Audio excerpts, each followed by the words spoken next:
so much for joining us. Just to quickly introduce myself, my name's Daniel. I'm a business consultant at Inoxico. We're a fintech company that offers advanced data analytics, advanced bureau analytics. What we're actually going to do is we're going to go through a walkthrough for TradeShield. The walkthrough is going to be aligned with the pain points that Valerie shared with me in our first discovery calls. Don't worry if you're not aware what those are. I'm sure you know what they are in your business, but I'm just going to actually revisit them. This entire meeting shouldn't take longer than 50 minutes, actually, so we're still good for time. And we still will have enough time for questions. But I'm just going to jump right into it, if you don't mind. And also just, Valerie, I am recording this session. The last recording actually helped me a lot in preparing for the session. So if you don't mind, do you mind if I record again? No, not at all. It's fine. No, it's fine. Okay, fantastic. Great. So let me just share my screen then. Okay. So let me just quickly run through the agenda. So for the next 5 minutes, I'm just going to summarize what the pain points were that we discussed in our discovery session, just to realign ourselves with why we're here. I'm going to share with you briefly what the solution is and how TradeShield is, our product, is going to offer a positive impact in your business, and it's going to be a very simple solution in resolving a lot of these pain points. In the demo itself, I'm not going to go through the whole of TradeShield. I want to actually demonstrate the features that speak mainly to your most pressing pain points. I mean, we have a whole bunch of other features which we can learn as we delve more into TradeShield and as you use it more. But I think right now the most important thing is to truly appreciate and understand the features that can rectify your operational constraints. So we're going to talk about the onboarding process, just to revisit that. We'll discuss a bit in detail what we unpacked the pain points were in the onboarding process.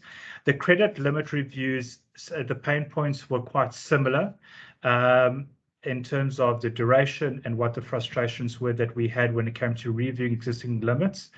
We'll also be demonstrating the adverse findings, which how TradeShield notifies you of any adverse event as it happens, so you don't need to get any surprises, so you're notified of those warning signals. We're also going to talk about how TradeShield is going to help you from a collections point of view, and specifically how it's going to be, how it's going to be more proactive. So let me just go a bit back. The previous slide. And how the collections process, how we take a proactive view of that collection process. We are going to spend a bit of time in that, because you mentioned that collections is quite frustrating. So we're going to dive into the features that TradeShield has to help you from a collections point of view. So the entire demo is going to be about let's say 35 to 40 minutes. Please stop me if you have any questions. I'll also stop. I'll ask just to stop, just to give you some breathing space and see if you have any questions. But then we can also just have a nice discussion thereafter for 10 minutes. And then we're going to just quickly go through how you would like us to proceed for 5 minutes, and maybe see where we go from there. If we need to create a proof of concept, if you want me to demo with other people, we can take it at that point. We can discuss it at that point. Sorry. Okay, that's the agenda. So let's quickly just summarize the pain points. So the first pain point was, when it came to onboarding, we mentioned that we have quite a heavily manual application form. It's a paper-based form. That the turnaround time, it's a long turnaround time. Let me just move this. It takes a couple of weeks.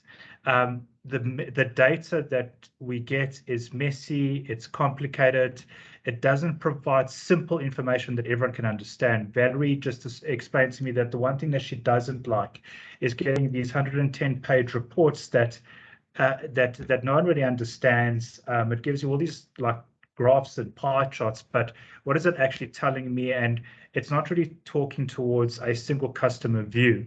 So that was from the onboarding process, the pain points that we discovered. And like really the most important thing is just challenging to make a fast, profitable decision when onboarding new clients. We've got, although in your world you mentioned you've got 4 to 5 applications, the value of your debtors book, these are quite high facilities that you're providing clients. I mean, the average facility size is about 100,000 Rand. And that's it's a pity that we can't introduce 400,000 to 500,000 Rand worth of new trade in your business immediately. Instead, it's delayed by a couple of weeks. So that's pain point number 1. Anything you'd like to add on to that? So I have explained to you that we've recently signed up with Experian too. Yes. And they have a system now where we can actually get a bank code. So that has actually helped us a lot also. So we are able to make a decision, but also a bank code is just a bank code. So it doesn't really give you like, the history and everything that you said that you can help us with. So yeah, it's been a bit better because of that feature, but still a struggle. I'm so happy you mentioned that, because that's pain point number 2. Yeah. So pain point number 2. So, I mean, pain point number 2 exists on limit reviews, because you mentioned, the reason I put it at limit reviews is because you mentioned that it does happen quite frequently that you have to review limits. And you said, like, you get a ban code, but, the problem with the Experian models that it takes a couple of days, as also we have to still wait for the client to submit us with information. So it's not at our fingertips. And as you mentioned, you're spot on. It's quite vague what that bank code actually means. You get a bank code, but what is it actually telling you? And this goes back to your first pain point of data that's just complicated and just it's not really giving me a valuable insight in terms of the client's risk profile. Are they going to pay me within my terms? Does that make sense, what I've explained? So, and also I just want to make sure that I'm understanding it from your perspective and in your world. You also mentioned to me that you like you like trade reference letters, but we also mentioned that, the problem with trade reference letters is they're tough to get. It takes time. They're also biased because clients give you the supplies that they're paying well. And it's also an issue with POPIA. So whilst we initially liked bank codes and trade references, we are appreciating the fact that they're more complicated to obtain, and they're not really giving us real valuable insight. And lastly, it's a long turnaround time once again. In our world, even after a client sends you all the information, 3 working days is a long time in our world. Anything you want to add to that, Valerie? That's a great turnaround time for us, because that is where we used to be before. So ideally, we would like to get to that. Okay. Yeah. Okay. Well, I'm going to introduce you to how we view fast, what our definition of fast is. Okay. And once again, if we had to summarize this pain point, it's challenging to make fast, profitable decision and review limits efficiently. The last thing is, Valerie, you spoke to me about collections as a big pain point with your overdue accounts. It's long, it's frustrating. One of the things that probably makes it difficult is the lack of models and technology to accurately predict payment risks. Again, we always at Inoxaho, we want to take a bit of a forward-thinking approach, a predictive approach, so we can start already identifying ahead of time where the risks are going to come, who is going to be some of your problem children, but also at this point over here, lacking tech that allows you to really slice and dice your debtors book in a clear view of who the good payers are, who the bad payers are, The good payers are also important to look at because sometimes we are missing a good opportunity to collect effectively from our good payers. And we just focus on the problem children, but we're actually missing a good opportunity to also optimize the low-hanging fruits and optimize cash flow. And you also said to me that it would be nice for you to not get any surprises. We spoke about that big retailer that starts with an E. That was a surprise, and we totally we agree with you 100%. And we at the end of the day we got to realize that sadly we're hearing more of these surprises are happening, and they shouldn't be surprises. So how do we see that iceberg ahead of time, not just when we're about to crash into it or we already crashed into it, if that makes sense. Yeah. Mm-hmm.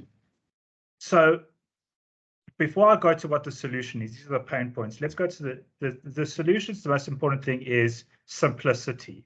It has to be simple.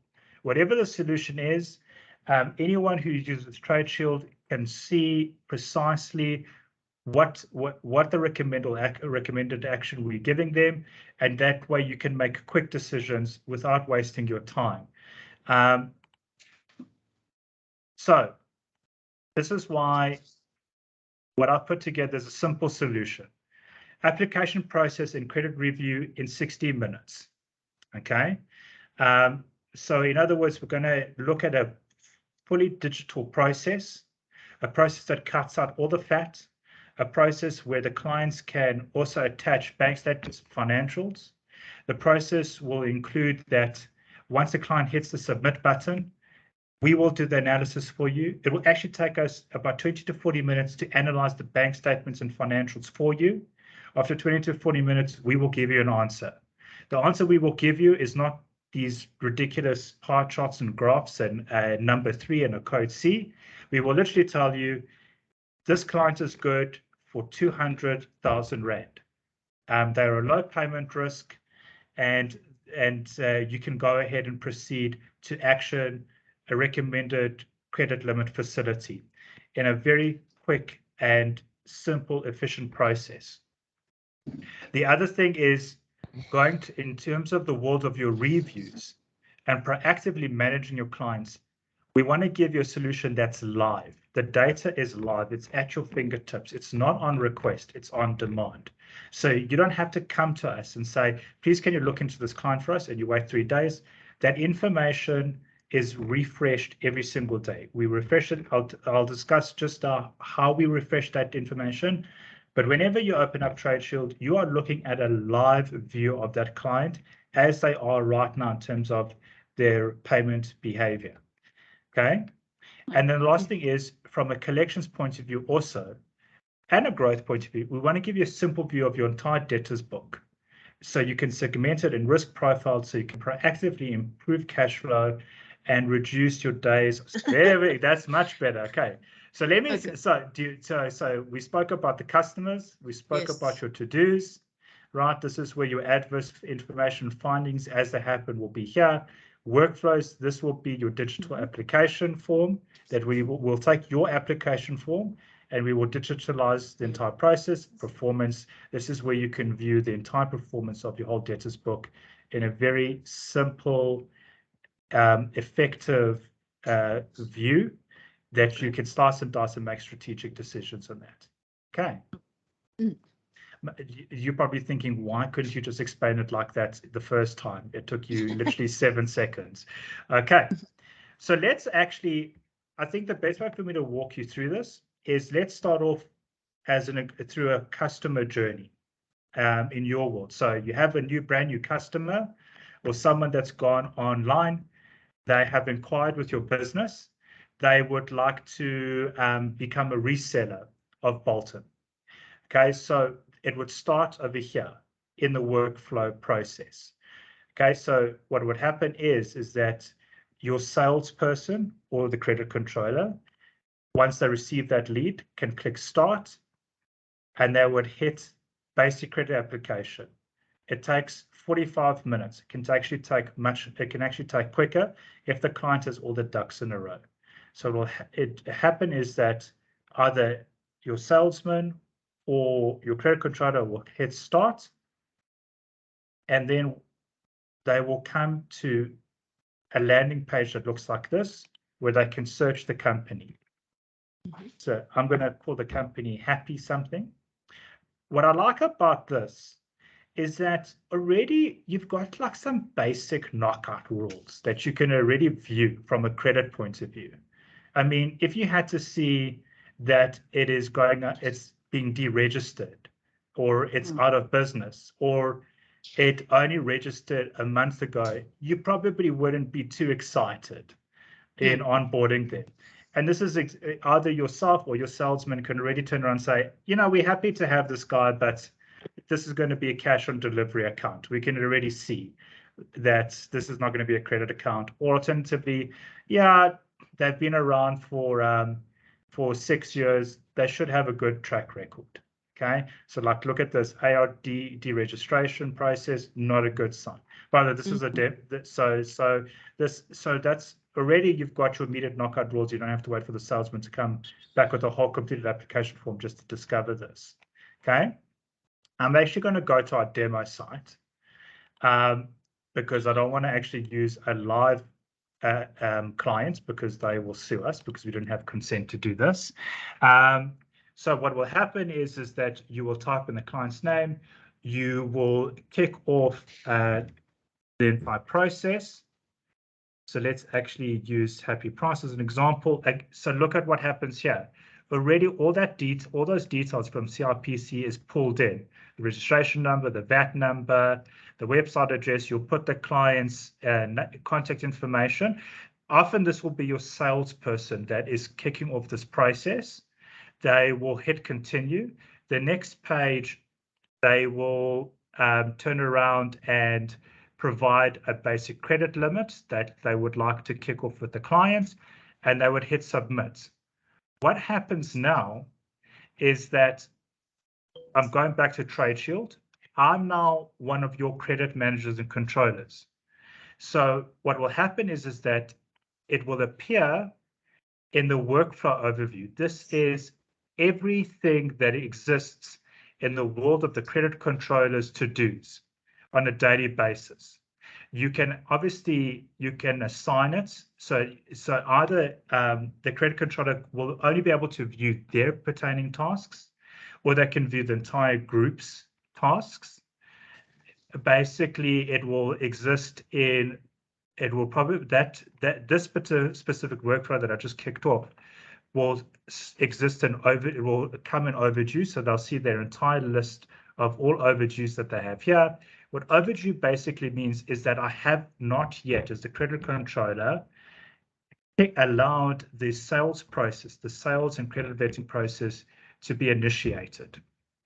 So, and the reason that's quite important is, once again, this is where the credit controller has the ability to view just some basic fundamental knockout rules. So they'll be able to open and view a similar view that I showed you now, where they'd see how long has this business been around for? Is it in a valid state of operations? Great. Let's kick off the entire process. And you basically are giving the salesperson a thumbs up to initiate this relationship, if that makes sense, that they're not entirely wasting their time. Does that make sense? Yes. Does that sound good? Does that sound like something that would be helpful in your world? It could be helpful. I just don't see how the salesperson would go onto the site yet, Anna-Marie. Yeah, we have relatively old agents. Okay, fine. Yeah. They don't have to go on the site. It's up to you. It's like the way how you want to structure the operations behind this is entirely up to you. They could tell you, hi, we want to initiate. We want to send the following client an application form, and then you can initiate it. And then you can, open up and say, this is good, or immediately if you spot anything that is problematic, you can give them a call and say, are you aware that this business is actually being deregistered? So that's helpful. Okay. So now what happens is you would say, cool, I'm happy to initiate this. You would click approve. And what will happen is I am now the customer, and I will receive an email from Bolton. It will be white labeled. It will have your logo. It will have your templates like type text and writing associated to it. And I'll receive an email to say, thank you so much for inquiring of the business. You have inquired to be one of our customers. Please, can you complete the application form? Great. I click application. This is what we mean by digital. So you can see it's not a PDF document I have to print and sign. First of all, there's nowhere here it will ask me to put in my registration number, VAT details, because it's already been pulled from CIPC. So the customer just confirms, yeah, this is my business. Click next. This is all the consent details. It's where you put PAPIA and you give them a permission to, vet you, to vet the client, do the initial checks, etc. The client can confirm the credit amount. So over here, I just said 20,000 Rand. Okay, just as example, your will just probably be 100,000 Rand. And right now, this is where you ask the client to provide. Again, we configure this. Say we've taken your application form and we will adjust it to be what you want to see. So if you want if you want 3 months bank statements, the client will basically provide the bank statements. It's funny because I just actually literally attached my tax certificate. Actually, I don't care. It's for charity. So if someone comes on and views it, they can see what a nice person I am. So they would attach 3 months bank statements, hypothetically. They click next. You'd say, we want to see your VAT certificate, no problem. They would supply you with that. You would say, right, you could say, we want to see your audited financials, no problem. They would attach, that's what I'm saying. It all depends if the client really is serious and they want to start trading with you quickly. You accept it, they accept the terms and conditions. Now, this is the part where we really speed up the whole process, because normally when it comes to authorized signatories, you know the drill. I mean, you send it as a PDF, it has to be printed, you have to wait for it. Okay, I'm not going to, I get cold just explaining it because it's horrendous. So what would happen here is that if I'm not the authorized signatory, so hypothetically, I'm not Dongi Chen, you can reassign this and you can reassign it to the director and authorized signatory. So that director will now receive this application form. And you can the client can include notes. Say, Dongi, please go all the way to the bottom. We need you to sign and consent. We need you to also attach your ID documents. No problem. Dongi will then be able to sign digitally, and then what will happen is that an OTP will arrive into Dongi's email address, the one that Dongi has provided. I think it's from CIPC, and Dongi will need to put that OTP code just to confirm that it's really them that is completing this application form, that it's not fraudulent. And then they would basically go ahead and they would, just doing this quickly, and they would click, they would sign and they would click submit.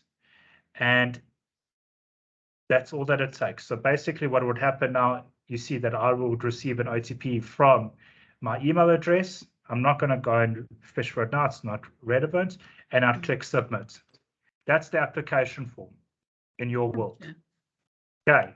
So, I mean, what do you think about that?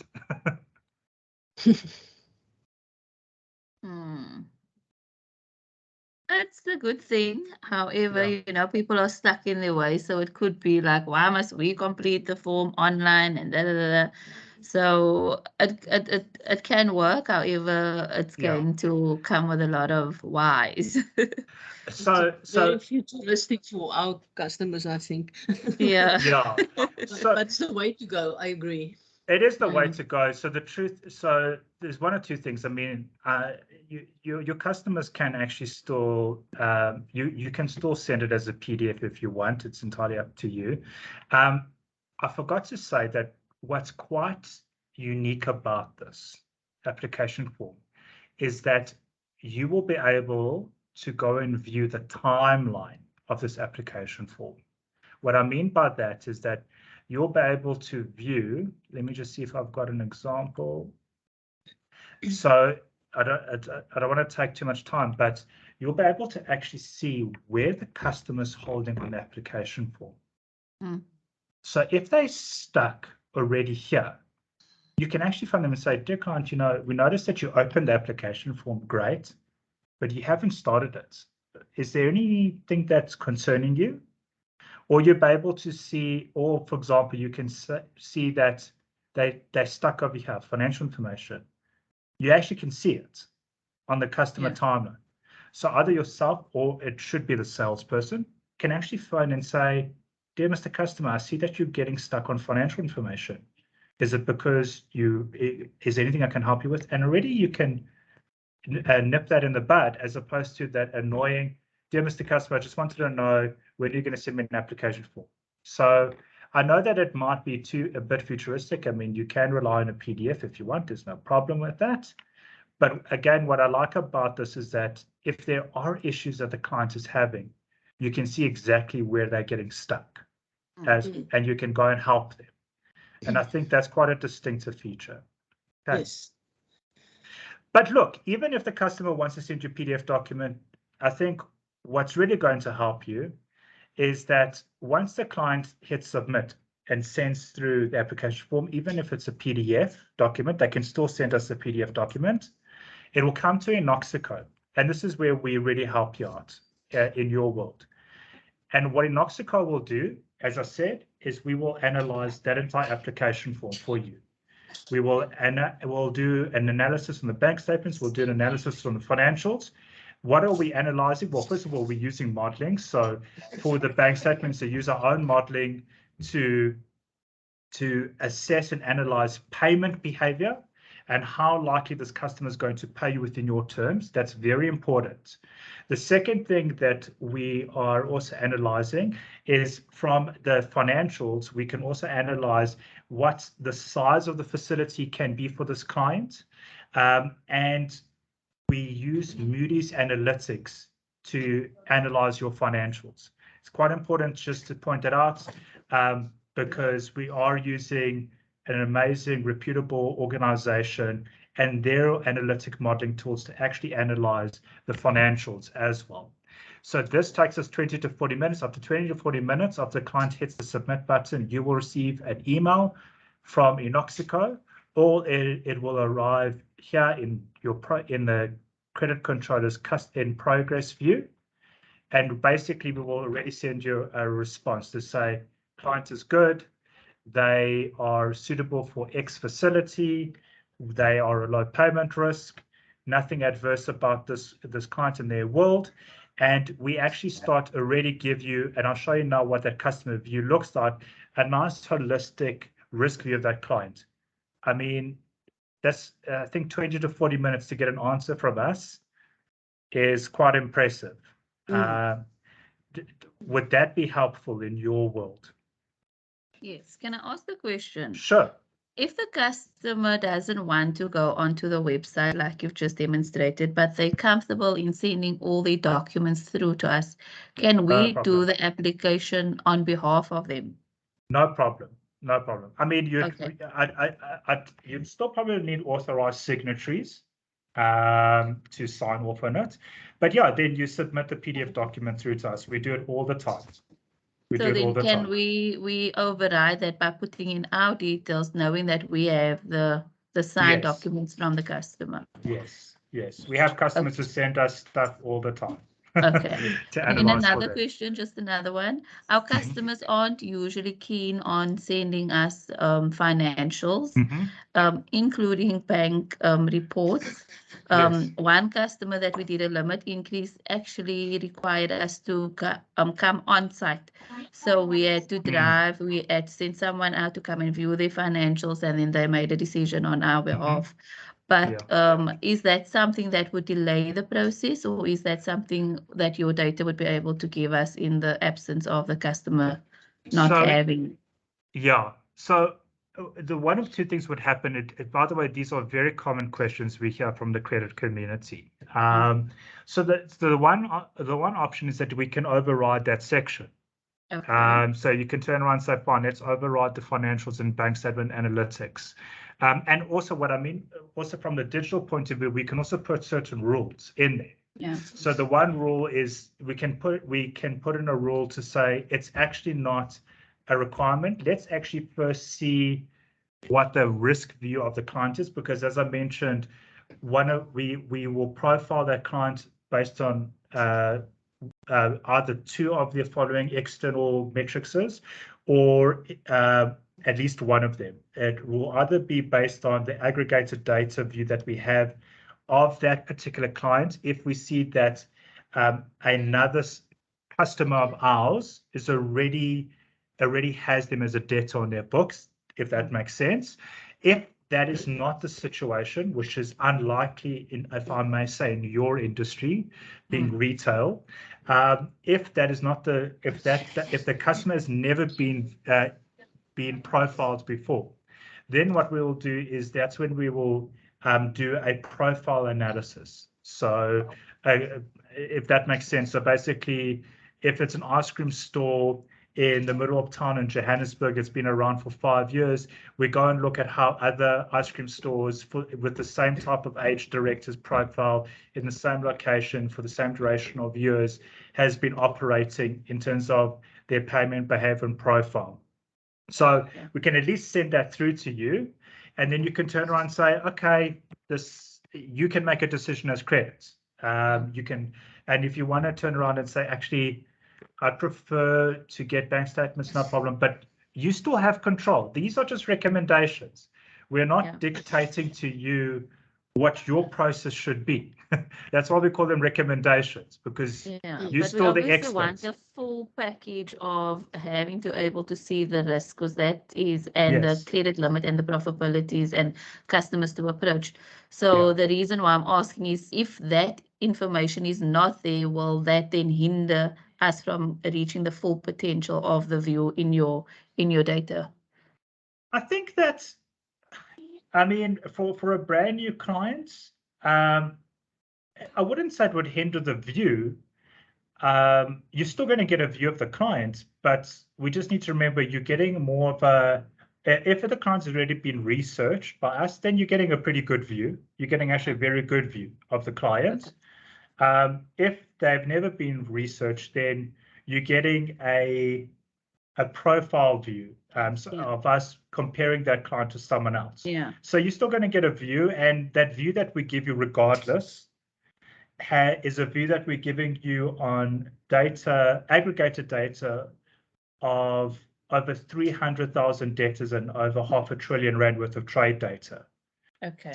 So that's quite important. So there's a bit of a actuarial science that goes into this in terms of the modeling solution. But also, look, you know, and we'll go into the customer view. So let's actually jump into that. So so what you're asking now is actually, you can actually see that in the customer view.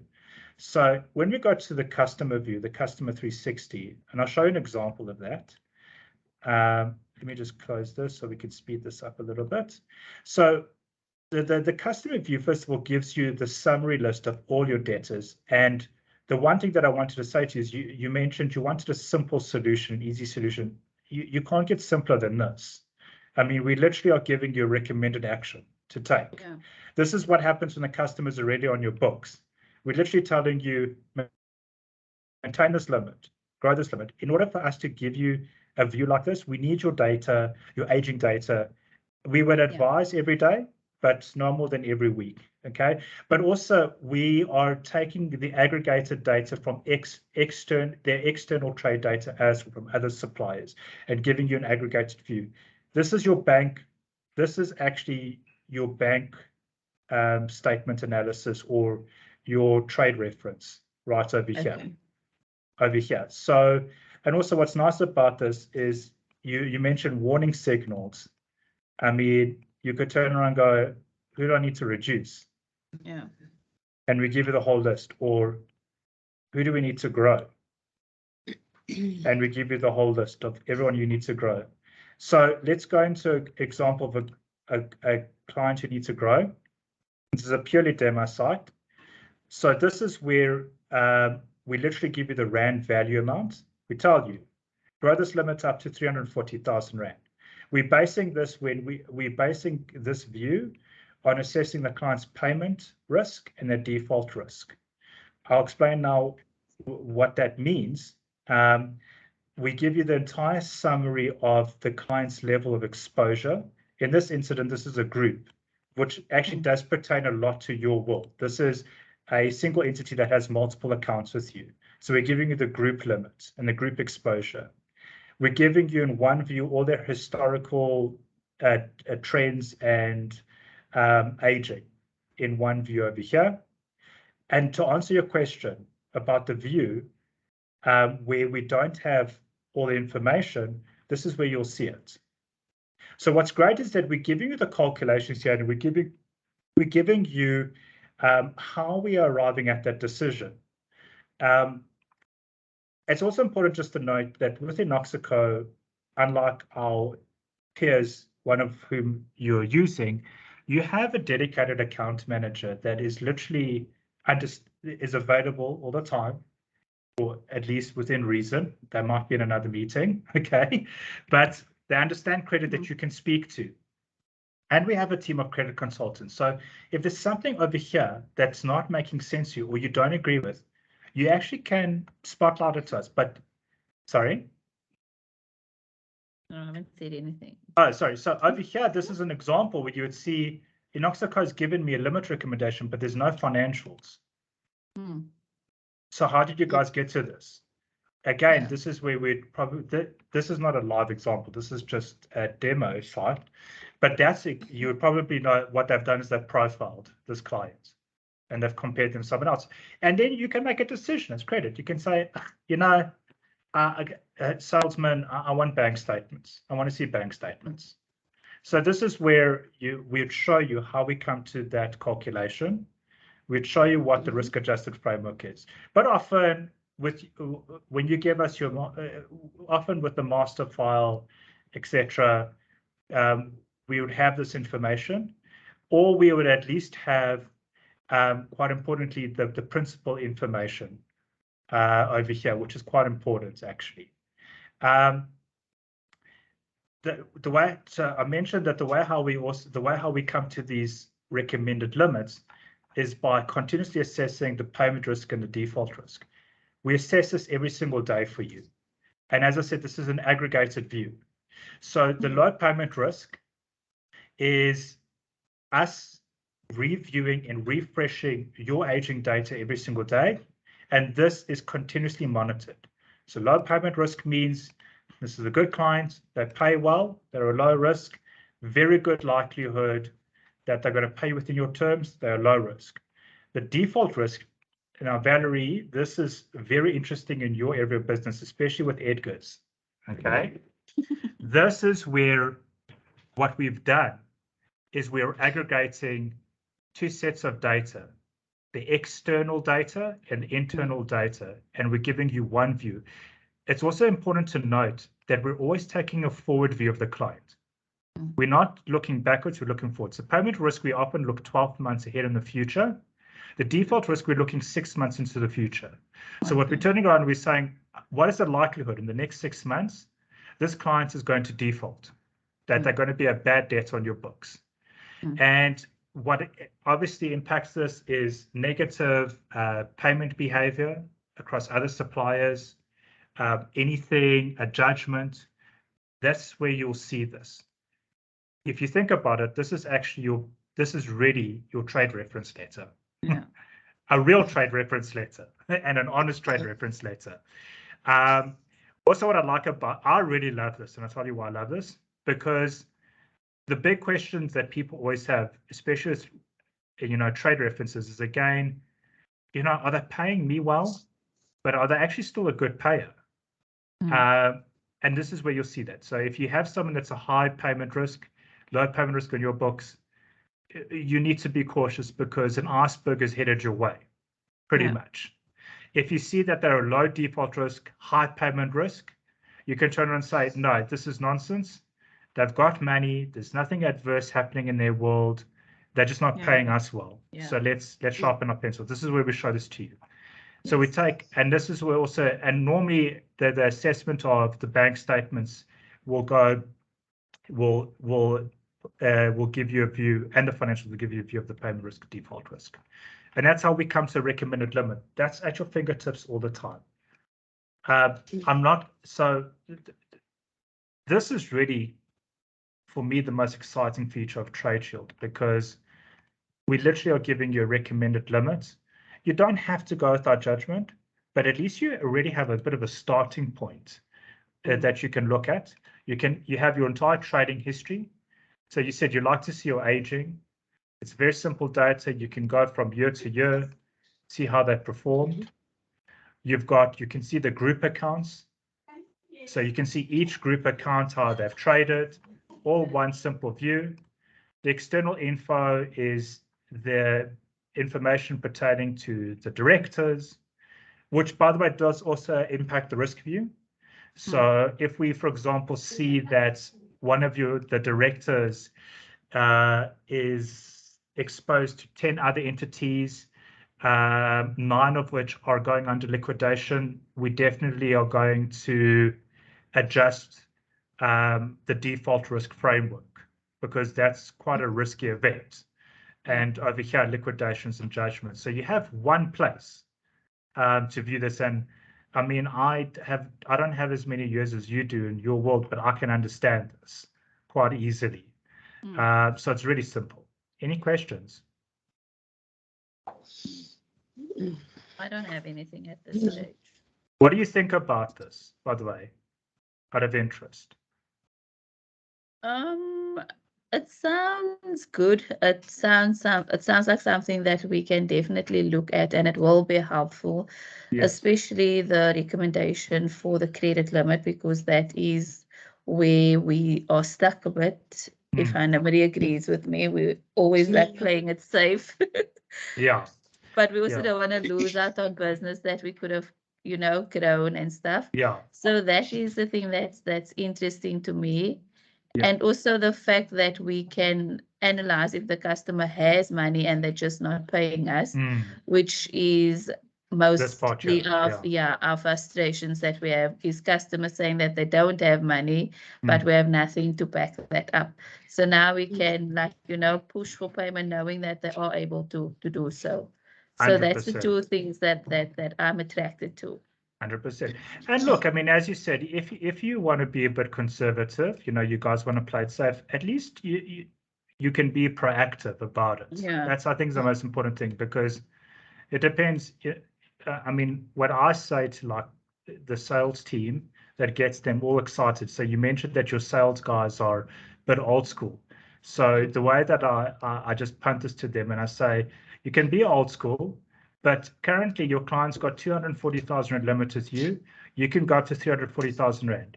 If you don't embrace this technology, they're going to be spending that additional 100,000 Rand with another supplier instead of you. Yeah.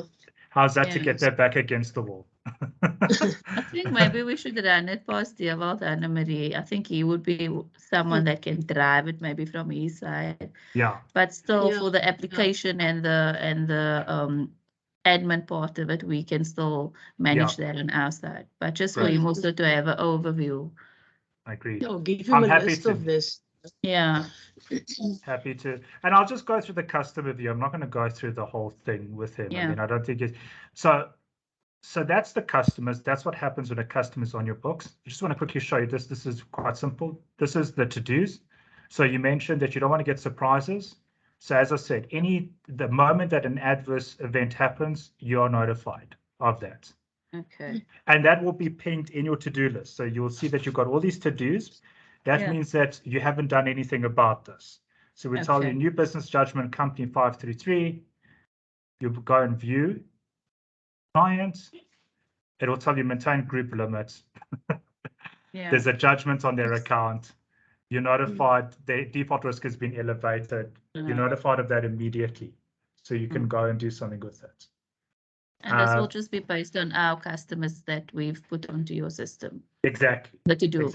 Exactly. But we're just continuously monitoring that with what's happening in the court. The moment that anything happens, we notify you. You're not notified when you don't get paid anymore. You're not notified when the client comes and asks you for more money. You're notified way in advance. And as you say, like also better from a collections point of view, this is also quite important because the judgment has just happened. So again, you got your customer view and you go, but the low payment risk, you can make a decision and go, I appreciated the low payment risk. But guys, I want to get my money back now from this guy. I don't want to wait. So that's the to-dos, and that's a very powerful tool in the world. I came from banking. I can tell you we were caught with our pants down so often because we didn't have this feature. The last thing I want to show you is because you mentioned both collections, but also you like the aging data. You like to see that, but it needs to be simple. Here it is in your performance section. So when you go to your performance section, first of all, from an insurance point of view, you mentioned that you want to just be able to give some nice reports to insurance with what's happening in your world. We literally summarize and this is something that no accounting system is really doing, in my opinion. We actually summarize the performance of your book. We tell you how many overdues you have. We tell you what your debt over credit limits is sitting at. Green means there's an improvement from the previous month. Red means we're going backwards from the previous month. We tell you what your cost of funding is, how much it's costing you to fund your book. We tell you what is your weighted average days outstanding, your balance due, and your number of new customers. Really the purpose of actually Trade Shield is to get this down and this down. Because your cost of funding is quite important. And what's nice is that you can slice and dice it in areas of 30 days, 60 days, 90 days. The point that I really like also, just if you want to be proactive from a collection point of view, is your risk view. Because this is where you can start slicing and dicing things and spotlighting areas of your book. So we literally break it down. We go low payment risk. Okay, whoever this demo is based on, they're in big trouble. This is your high payment risk. By the way, I've seen this from clients who said that we don't need it, and we showed them this, and then they panicked. Right, high payment risk, elevated. You click on that, you see all your low payment clients. The reason I like low payment risk clients is because often these are low hanging fruits. So from a collections point of view, you could turn around and go, we have an opportunity to squash this number. These guys should be paying us immediately. We shouldn't have to wait 30 days. Your high payment risk guys can really flag them. Because often what we do from an aging point of view is we just segment it from 90 days, 120 days. To be honest, that doesn't actually give you a risk view of the client. Sometimes the guy's 120 days because we're sending the invoice to the wrong person.